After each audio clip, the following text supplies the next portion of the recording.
Hey guys, today I'm showing you the different things I did to get this 52 Ford cab swapped to this 98 Dodge frame.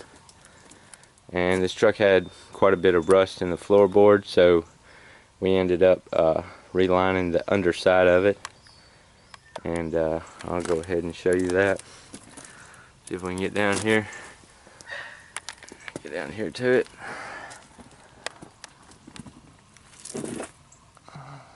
You can see all that's new metal subframe, and I put isolator bushing in between that, and new rear cab mounts, new front cab mounts to make things line up, tubing for intercooler.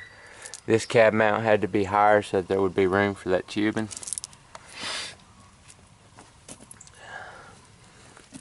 Brought it back to this cross member. This bracket right here is to support the radiator and also provide airflow through there. So I think we accomplished that pretty good. And this is the stock radiator. The goal here was to use as many stock parts as possible. There's no way the stock radiator was going to fit in the front. This is a Ford fan. It's 17 inches.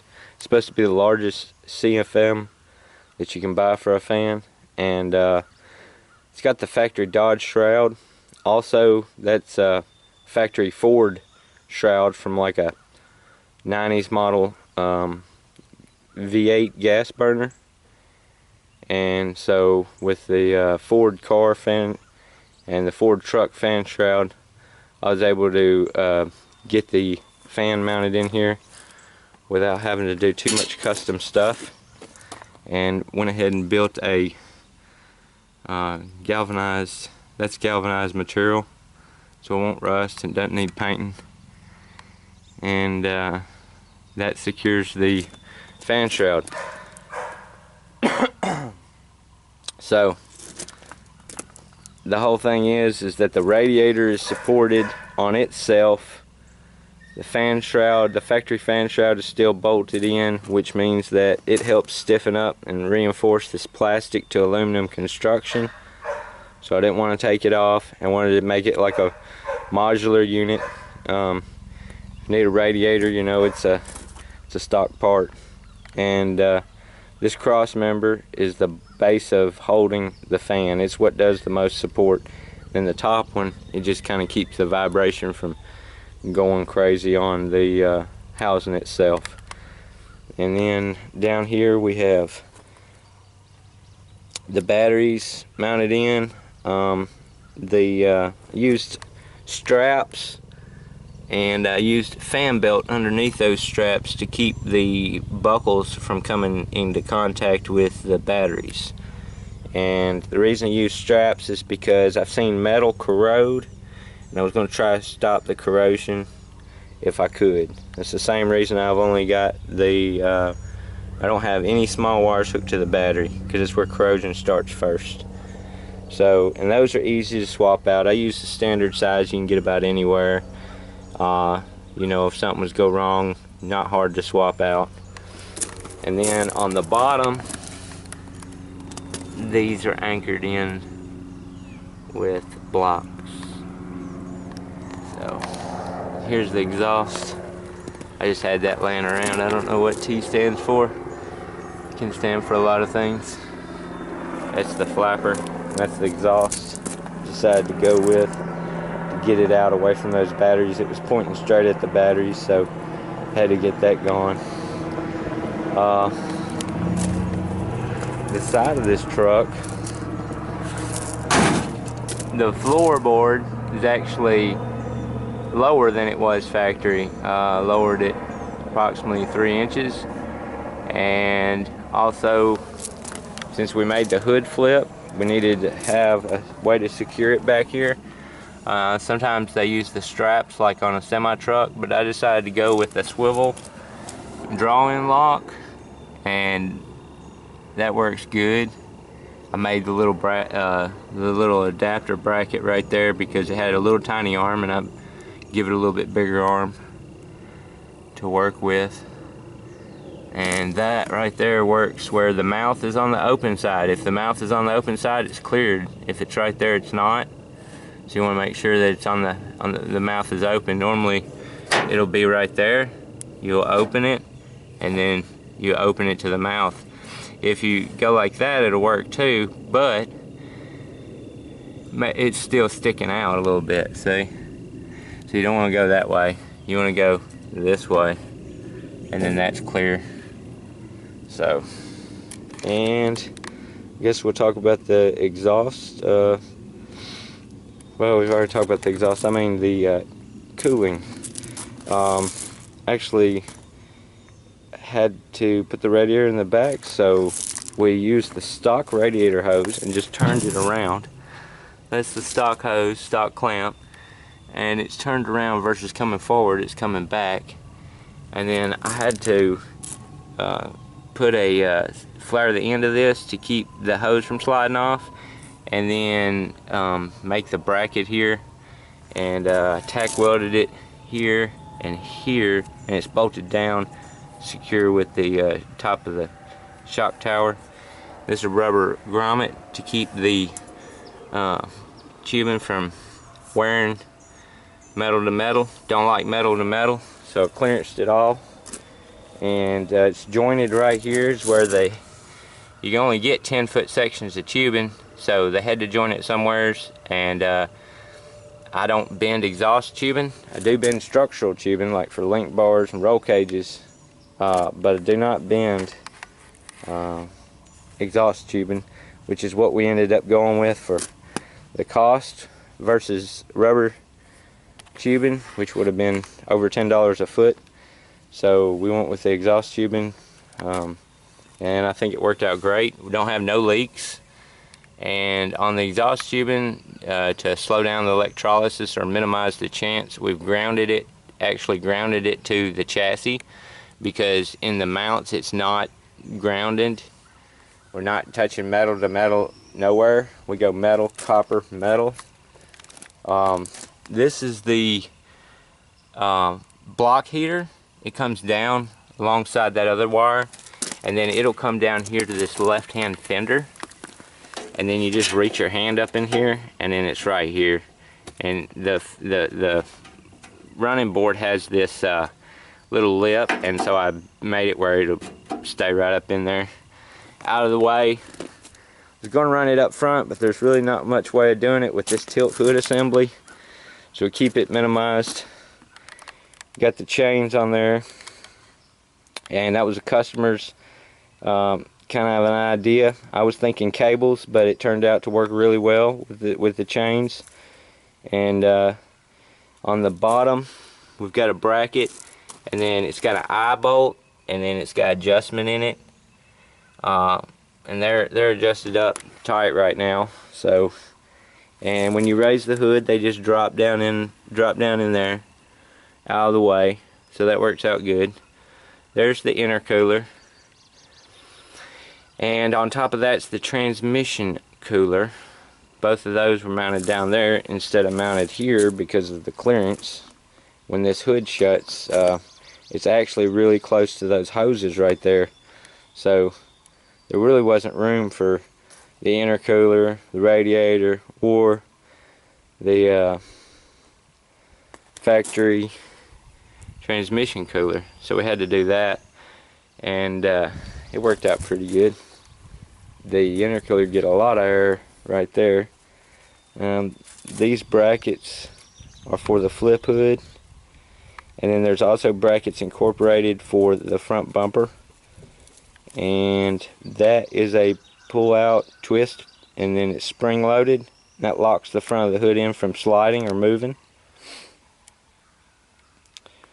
Okay, so now we've got the intercooler, and so the intercooler is coming from the turbo. We bought a 45-degree piece of tubing there versus the factory one, which was a 90. So we went 45, and we come down here and we 90'd the tubing, and then we just use a straight coupling to go into the intercooler. The intercooler is an aftermarket part. it fit down there is why we bought it. We bought it according to its size. They sell a lot of them for import cars. It worked good in this application. And rubber tube had to be modified. It's actually put this filter at 180, which would have put it back here at the turbo. So this is a factory part, and we're just going to modify it to save it. And so cut it in half, and then we had to ground those pieces of rib off. Now on this section right here, from here, it's a solid piece of tubing.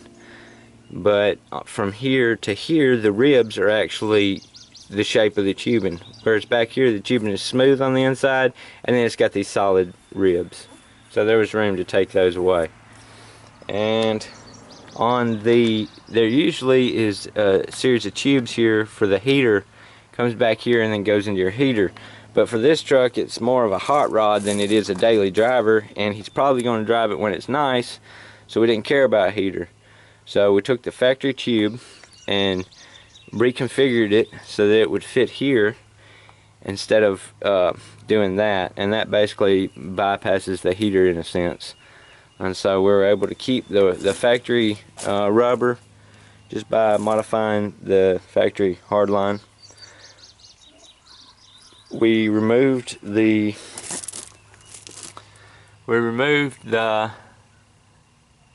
air conditioner. Let's see right here. I just got that aluminum foil on there marking that. I don't guess it needs to be there no more. I'll get that later. So yeah, we removed the air conditioner, and then he found out which belt, the customer found out which belt required to go in there without the air conditioner, so we did that. They've got another option where you can buy an additional pulley and hook there and use your same belt, but that didn't make much sense to have extra parts that are turning, so we did that. This hood was starting to show a little bit of cracks right up here in the top, so I just welded them, kind of got it back in shape. And there were some holes right here, welded those up.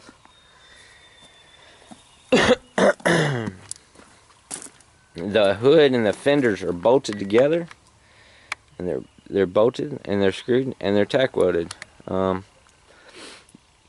each side. And then we've got this rubber spine trim, I call it. I'm not sure what the proper name is for it, but it basically takes away sharp edges and it gives you a good clean way to protect the edge.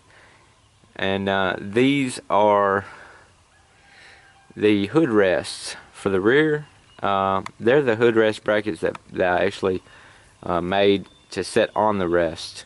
And what it is that's a factory bolt bracket, and I made this part so that it would reinforce the hood. It bolts in there, and then it's welded in down here on this, which is actually just the remainder of the inner fender. The inner fender is still there, it's just very, very small.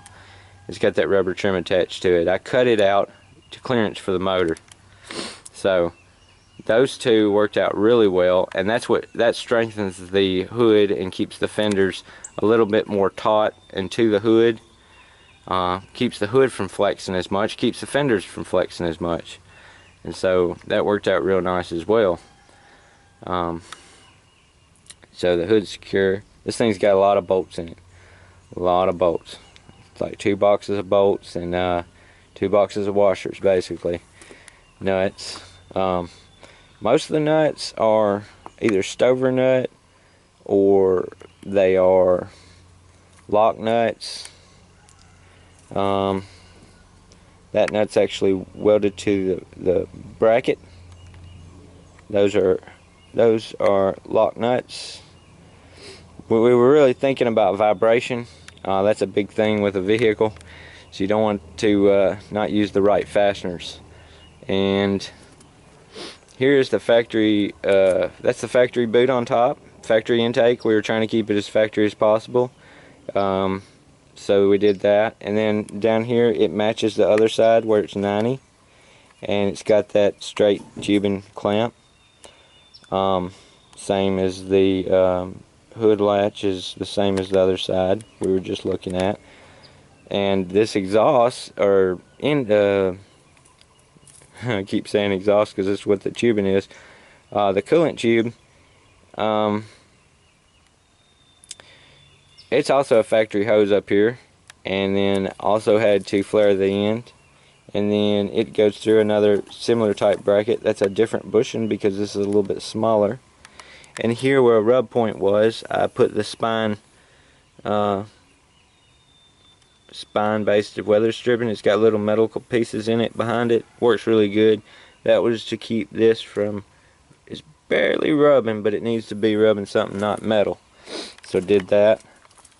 The ABS in the fuse box area, made custom brackets for that, and I made sure that they wouldn't be touching no brake lines, but they still needed to be basically right here because that's where the components were. So I reused the factory bolts and was able to get it in there, tightened down, all fixed in real nice without rubbing or nothing, which worked out nice. And then got where you can still get to the primer pump for your fuel pump, because you still stick your hand in there, which is important when you go to do it. This is the fan relay area. So you got your fan relay, you got low power coming in there to the cab, and it's controlling high power going out to the fans. And here's a circuit breaker, and that's like a fuse, but it resets itself. And so it's right there, and I actually used, this is a trailer harness cover, but it worked good to keep that protected better. So did that. And speaking of electricity, we'll go over here to the main junction block, the positive junction block, and it's secured with a cover, and it has this stuff right here that is actually hot. It's copper. Well, you got kind of like the danger signs on it, but the battery used to be up here, and as you can see, there's not much room for battery here no more. So what we done was we joined the wires that were actually almost right here to start with, because we could keep the factory length on the wires for the most part. So we joined them here, and we joined the factory. This is the factory hot cable, main hot cable going to your starter. And then what we did was we stacked it right on top of another hot cable, which is not factory, and it runs to the back of the truck where the battery is. So basically the wire runs from the back of the truck, it joinders right here on the same stud, and then it runs back to the factory location. What that gives us is a chance to load our loads right here versus loading them at the battery. And loaded here, they're not going to, this is a heat sink, whereas the battery is a heat source. So it's going to be a cooler connection, and a cooler connection is going to result in less chance of corrosion. And down here we've got a ground block. It's similar to the hot block, except for it's for ground. And we made a bracket to fit it up to, weld it to the frame and bolt it on. These yellow connectors are actually where that was one connector grouping all those wires. They were ganged up to one connector. Took it apart. I found out the wires were sulfated on the inside. They were black, and that can lead to poor connection. So I cleaned the ends best I could, and I put them in there and got that in a little bit better shape, but it really didn't change much. We were having a little issue with the dash not working, the dash lights and stuff, and I still think it's a ground, but I haven't located it quite yet. But the rest of the system works, so that works out nice. And I mounted those. They were kind of in the same place. I built that bracket and mounted those, got the bolts in, and those have the main lead wire on those is running right here to the hot block. And so I made it where you can swap these parts out without taking other parts off. Pretty good. I tried to think about working on this thing because the guy's going to hot rod it, and he's also going to do little repairs, and he'll have other mechanics work on it. So you know, whenever somebody is going to work on what you built, you want them to have the best experiences they possibly can. And we was going to lower the cab. We got it just about as low as you can get it. and it's all clearanced good. And that's the stock master cylinder, stock bracketry, and even this back part stock. I've seen some people sort of swap that out and put longer bolts here and move this back, but if we done that, we couldn't use the stock pedal assembly, and we ended up using the stock pedal assembly, so that was really cool. And this is the steering column. A lot of times when they put steering column through the firewall, they do a different way. They have bolt like a rubber boot and this and that. Instead, I welded a bracket that looks much like this bracket you see there at the fire column on the inside, and welded it to the fire column. Then I steering column, and then I put those bolts with the nylocks on there and got her tightened down after I had it all ready to go.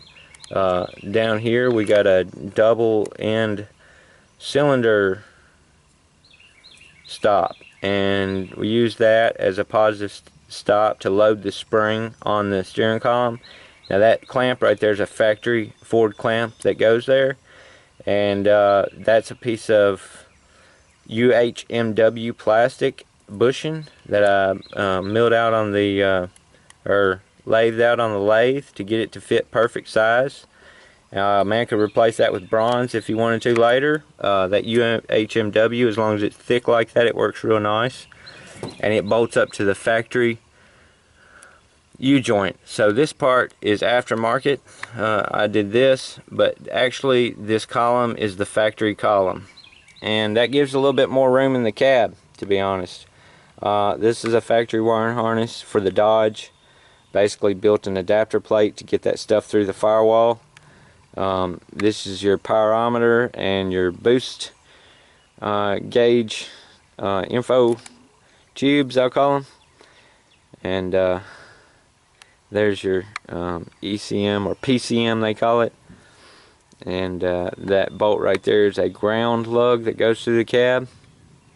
Put the PCM in the basically the same location it was in. We try to put as many parts that was stock back in the stock location, keep from changing the length of the wires and whatnot. And so this is a factory Dodge suspension. I didn't do nothing to it. I basically adapted the cab to the chassis, and it took a lot. There's 84 brackets here, 84 brackets that are blueprinted and filed. Actually, it'll be more than 84 brackets. It's 84 files.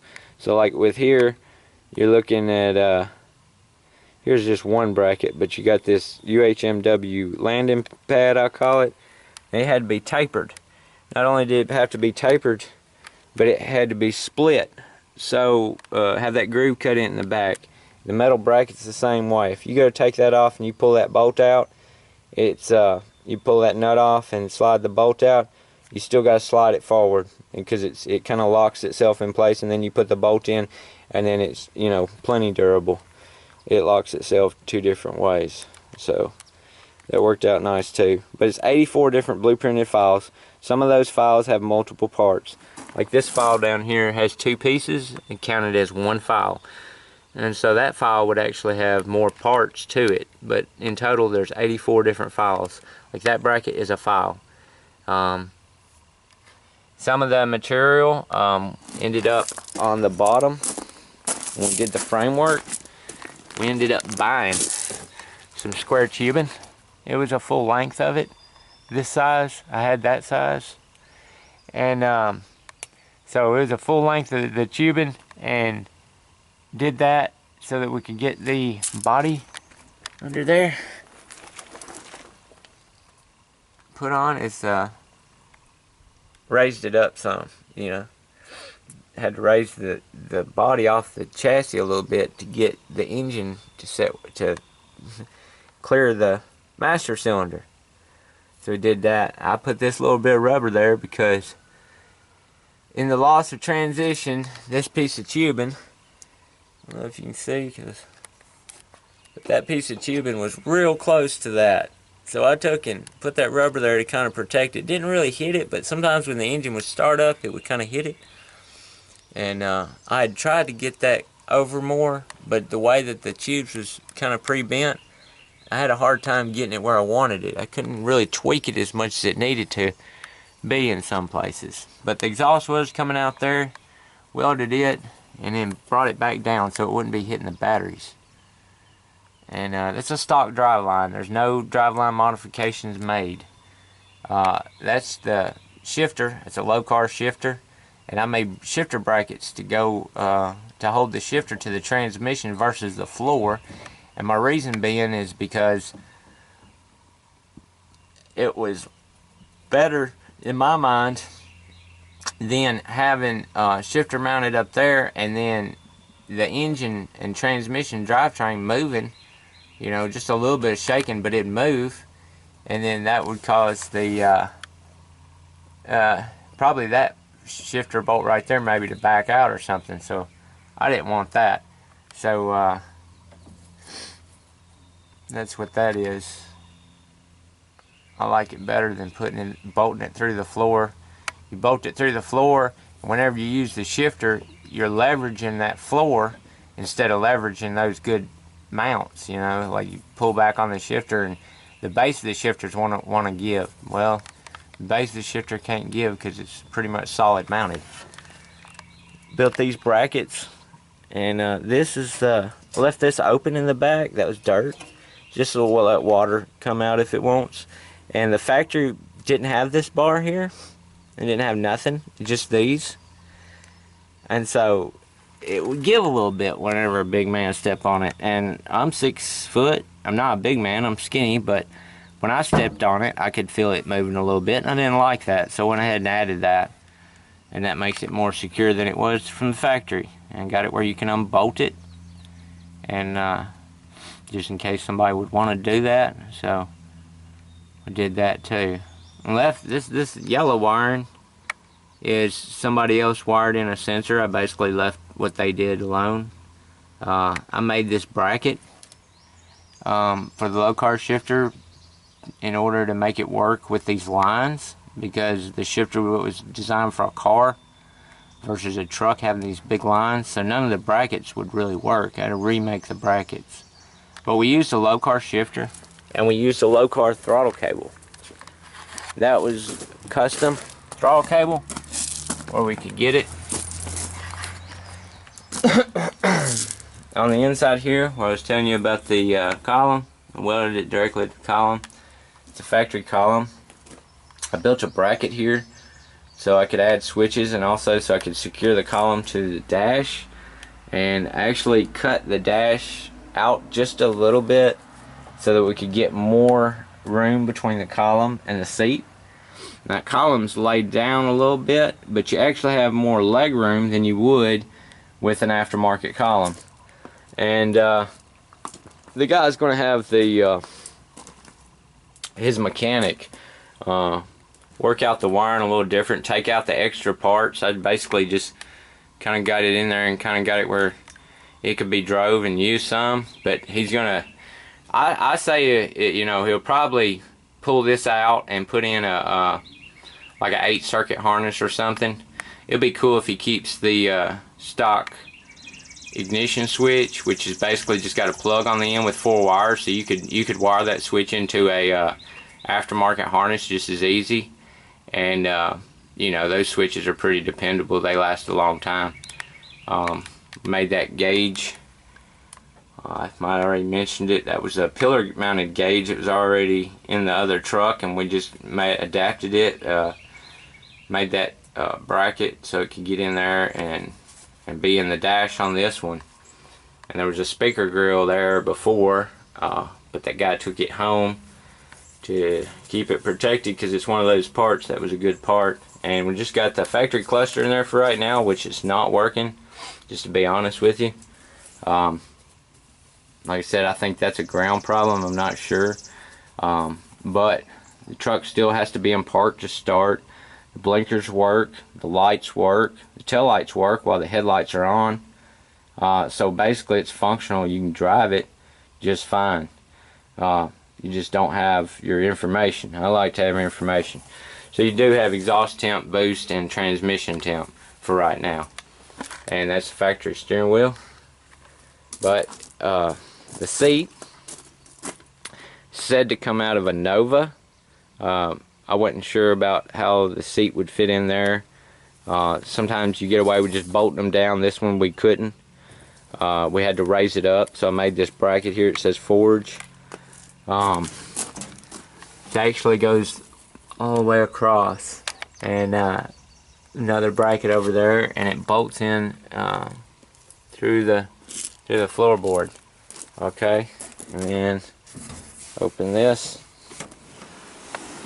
Alright, now them are, I'm going to call them ball neck brackets. There's one on both sides. I cut them, stuck them in there, welded them in. Just tacked them basically, all 4 ends of it. And that just reinforces the area for the bolt to go down and tighten down for the body mount. There's one on each side. This side floorboard lowered the same as the other side. Basically, the hinges and the latches work the same. The bottom of this door, see that? Welded a piece in there that's got a bunch of holes where water will drain through there, and the metal there is not in good shape, so welded it just as best as I could. Basically, it was pretty rusty, but it reinforced the door. It's not wobbly at the bottom no longer. So that was great. And here's the radiator again. So we've kind of made the full tour. Maybe what I want to do now is go ahead and shut this hood. Let me show you a little bit more of what's going on.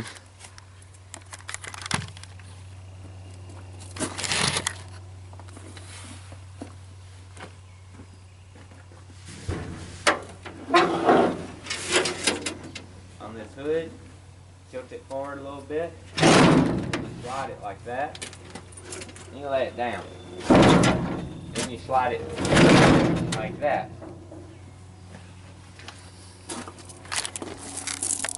And that's how you shut the hood. And basically, my thing here was to make sure that the wheel lined up with the fenders as good as I can and without moving the engine.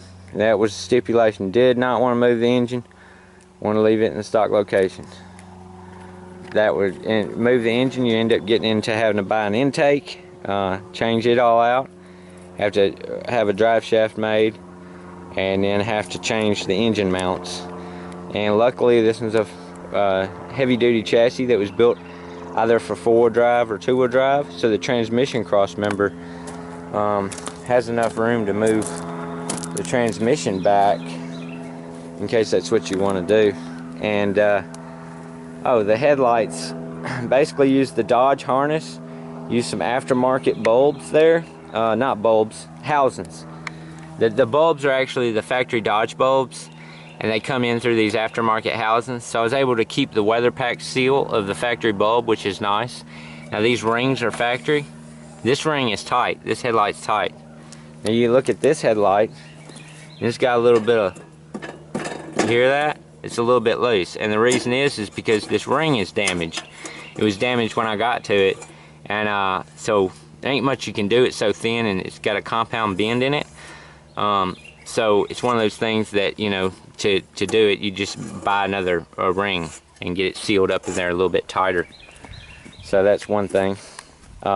This bumper from the factory, it's moved out quite a bit, like probably I'd say 6 more inches, and I lined it up like it was factory, and the customer said he wanted it brought in more, so I incorporated the brackets to bring it in more. And I basically made the brackets the top and bottom there. And here's the intercooler. The intercooler is catching a lot of air right there, and it's actually higher than the front axle just by a little bit, and it's lower than the stock one. You know, when you get that cold air from the ground there flying down the road. These are the push-in locks. They basically work, let's see, basically work like this. Turn that, and then they line up with them holes, and sometimes you have to bump the bumper. You just bump it, push it in, and that'll secure it and lock it in place. And yeah, like we had clearance right here. I had to clearance that stuff to make it where those would work out. Because if I didn't clearance it, they were going to be rubbing where they wanted to lay. And it wasn't a good idea to try to bend that stuff the way it is. I bent it just a little to get it where it needed to be, where it wouldn't be rubbing that or rubbing the pulley. As it's pretty close to the pulley right there. You see that? That's pretty close. It's not actually as close as it looks from this angle, but it's still pretty close. So that's basically a lot of work I've done so far. I'm probably forgetting a couple things because that's how it works. But overall, it turned out real good. Oh, these glasses are expensive, and this one was out of it. It was brought to me, and I basically secured it with the wire. I noticed this little stud right there was pretty much stuck in there real good. And when you set the window on it, it kind of holds it in place a little bit, but if it took a bump or something, it would knock it off. So I basically put this wire here to hold it in place, and now it can't move or go anywhere, which is good. And we reinstalled the mirror. The customer, he took it off when he brought it because there wasn't no need for it to be there while it was being worked on. And then towards the end of the build, he brought it back and we put it back on. And it's actually, when you go to get up in it, you can get up in it. I wouldn't want it no taller than that. Before we dropped the running boards, when they were in the factory location, it was very hard to get in and out of. I couldn't have that, so I didn't go that route. And then we added this pieces of trim here. It comes down. You just unscrew it, and I don't know if he's going to put carpet, rubber mat, what he's going to do. I would probably put a rubber mat, it'd be fine. But in that case, he can take these off, install the rubber mat, and then put those trims back on there, which will work out good. And let's see. Well, I showed you the exhaust. I believe I've showed y'all about most of what it is. The guy brought these lights, and we just put them on just for temporary test driving purposes, mostly. I think he's going to build him a wood bed to go on here, and it would be my recommendation: build a wood bed, but have a metal frame so you can have standards on the perimeter, and then put you some wood boards in there, like a produce truck has, and or the old-timey produce truck, and have your boards, you know, they'll come up to about right here with this body line, so you wouldn't even see the radiator, and then you can still leave it open, but the bed and the boards will hide it, and just so it's not so unsightly, but you'll still be getting plenty of airflow back through there, as long as your bed's not fully loaded, which will work out great because airflow is very, very important. And well, it's been a lot of work.